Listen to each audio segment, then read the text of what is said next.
प्रदेश के कैबिनेट उड़ायन मंत्री का हुड़दंग भरा बयान। सूबे के पूर्व युवा मुख्यमंत्री को बोले उनकी बात और कुत्ते की लात में फर्क नहीं है। वहीं पिता मुलायम सिंह की कोरोना को लेकर तारीफ की, लेकिन मंत्री जी खुद कोरोना नियमों का उल्लंघन करने में बाज नहीं आए। अखिलेश यादव मुसलमानों का वोट कैसे पाए, सिर्फ इस पर राजनीति कर रहे हैं। मंत्री ने तंज कसते हुए कहा, सल्तनत में जिनको जो विरासत में गद्दी मिली हो, फिर चाहे वो राहुल हो या अखिलेश, इनका एक जैसा ही हाल है। दरअसल जैसे जैसे यूपी में चुनाव नजदीक आते जा रहे हैं, वैसे वैसे राजनीतिक पार्टियां सत्ता पाने के लिए हर हथकंडे अपना रही हैं। इसी के तहत भारतीय जनता पार्टी ने वैश्य समाज को एकत्र करने के लिए आगाज सम्मेलन का आयोजन कानपुर में करने जा रही है। इस आयोजन को सफल बनाने के लिए वैश्य कैबिनेट मंत्री नंद कुमार नंदी तथा न्यायालय शुल्क पंजीयत नागरिक उड़ायन विभाग को सौंपी है, जिसके तहत मंत्री जी ने आमंत्रण देने के लिए कानपुर देहात के हिंदी भवन में पहुंचे।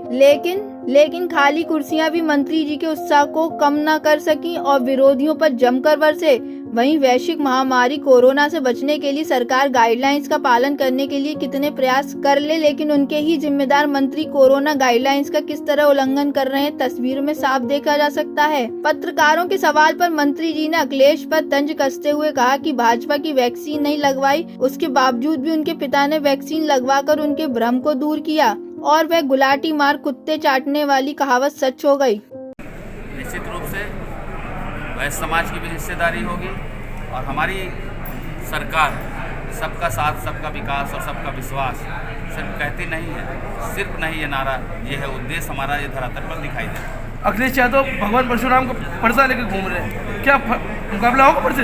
कैसे करेंगे मुकाबला? देखिए, अखिलेश यादव इस प्रदेश के मुखिया रहे हैं, उनके बारे में मुझे बोलने में बहुत विचार आता है, लेकिन मैं ये जरूर कहूँगा उनकी बात और कुत्ते की लात में कोई फर्क नहीं। क्यों कह रहा हूँ ये भी सुन लीजिए। जब पूरी दुनिया, पूरा भूमंडल कोरोना से कराह रहा था, हमारे देश के वैज्ञानिकों ने, हमारे देश के डॉक्टरों ने वैक्सीन ईजाद की, उस पर भी बेतुका बयान किए भाजपा की वैक्सीन है, नहीं लगाएंगे।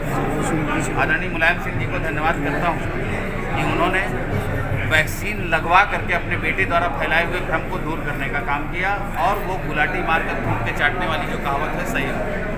अपनी कमाई से, अपनी मेहनत से अगर वो गद्दी पे बैठे होते तो उनको एहसास होता। वो पिताजी को मैंडेट मिला, मुलायम सिंह जी को मैंडेट मिला, उन्होंने अपने बेटे को बैठा दिया टीपू बना करके, तो वो वीडियो गेम, फेसबुक, ट्विटर पे ही पूरा 5 साल बिता दिए।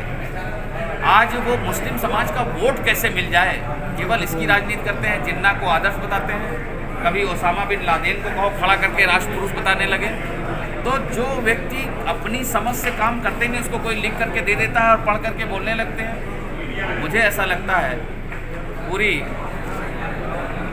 पूरे देश में जितने भी ये टीपू या सल्तनत में जो पाए हैं, उनका यही हाल है। चाहे वो राहुल गांधी पप्पू हो, चाहे ये टीपू हो। यूपी को 7 पसंद है, देख लिया लोगों ने। बबुआ एक साथ होकर के कि सपा आती है, एक बार बसपा आती है, ये भी देख लिया लोगों ने। सपा में किस तरह से गुंडई चरम सीमा पे रहती है, कोई भूला है क्या?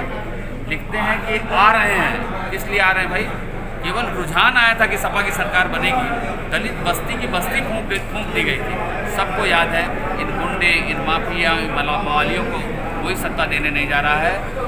ये केवल और केवल अपना वोट कैसे बढ़ जाए, इसके लिए राजनीति करते हैं। अब किसी ने समझा दिया हो कि नहीं, परशुराम का परसा लेकर के चलो, तो इस तरह से कर रहे हैं। तो ये जो गुलाटी मारने का काम है, कभी पल में कुछ, पल में कुछ, तो ये दिग्भ्रमित है। निश्चित रूप से हमारी सरकार ने, आदरणीय प्रधानमंत्री जी ने, आदरणीय मुख्यमंत्री जी ने जन जन का विश्वास जीतने का काम किया है। अभी जन विश्वास यात्रा हमारी चली थी, जिस तरह से लोगों का समर्थन, प्यार उमड़ा है, निश्चित रूप से पिछली बार से ज़्यादा सीट लेकर के हम फिर से भारतीय जनता। टाइम एट उत्तर प्रदेश के कानपुर से संजय कुमार की रिपोर्ट।